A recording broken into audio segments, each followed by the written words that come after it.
Syksyn 2023 alihankintamessuilla Wincamiin esiteltiin uusi ominaisuus, oskilloiva kierteetys, ja se sai aika innokkaan vastaanoton, ja keskusteluissa tuli aika paljon uusiakin ideoita asiakkailta, että voisi tuota samaa menetelmää kokeilla normaaliin rouhintaan, että se voisi helpottaa värinäongelmia ja lastun katkeamista ynnä muuta vallankin tuollaisissa pitkissä hoikissa akseleissa. Ja tässä näytän nyt lyhyesti vaan, että minkälainen se voisi olla. Se luultavasti on tulossa seuraavaan Wincami 3.8 versioon. Ja tehdään tämmöiseen pitkään akseliin poterorouhinta tähän keskelle ja katsotaan vähän sen valossa, että mitä se voisi olla. Eli otetaan täältä poterorouhinta. Näytetään tuolta ensimmäinen ja viimeinen elementti. Ja tässä meillä on rouhintalomake, joka nyt on muuten samanlainen, mutta sinne on tullut uusi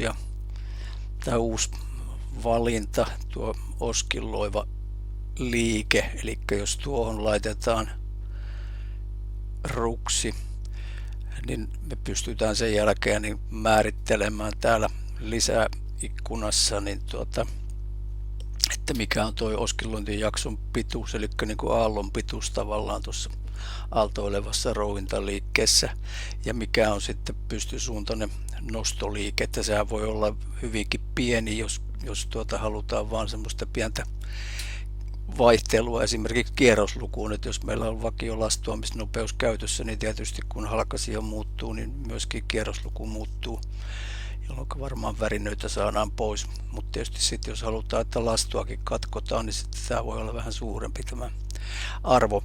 Mä nyt laitan siihen vaikka millin, niin se näkyy tuossa liikkeessä, että mitä siinä oikeasti tapahtuu. Ja tietysti meillä pitää olla täältä valittuna, että ei käytetä työkiertoa, koska mikä sorvin rouhintatyökierto ei tällaista työstöä tue. Eli nyt ihan noilla arvoilla, no tietysti se, että jos me tehdään tämmöistä aaltoilevaa rouhintaliikettä, niin olisi hyvä ehkä se viimeinen lastu ajaa sitten kuitenkin pinnan mukaan, niin laitan tuonne pienen työvaran ja sanotaan, että viimeistellään heti rouhinnan jälkeen tuolla samalla työkalulla, niin saadaan myöskin tuo muoto sitten ihan valmiiksi, ettei se jää sellaiseksi aaltomaiseksi. Eli tuohon tapaan se sitten niin kuin etenee. Ja mä annoin sen oskillointijakson pituudeksi 50 milliä, eli se nyt on tuo pätkä tuossa, mutta joka toisessa lastussa se on sitten vain puolet siitä, johtuen siitä, että jos me tehtäisiin ihan samanlainen jaksotus jokaiseen lastuun, niin silloin itse asiassa tuo lastuamissyvyys pysyisikin vakiona eikä vaihtelisi.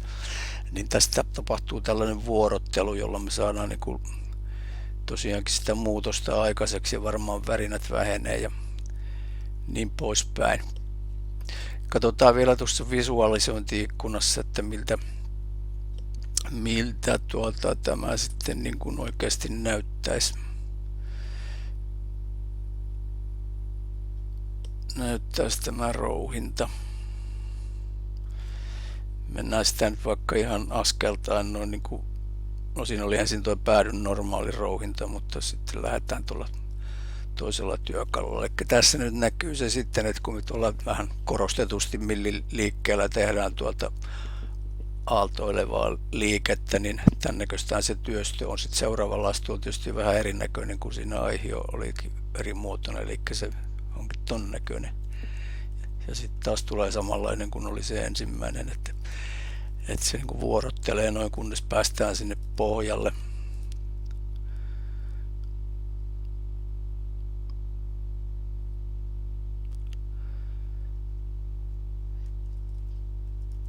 Sitten kohta varmaan otetaan vielä se viimeinen lastu sieltä muotoa seuraten, mutta hetki menee vielä ennen kuin päästään sinne asti. No nyt lähdettiin ajamaan sitä muotoa, eli nyt tulee sitten valmis pinta. No. Että tähän tapaan se on niin kuin ajatus, että se tulisi toteutumaan seuraavassa versiossa. Ja kaikenlaiset ideat ja parannusehdotukset on tietysti ihan tervetulleita.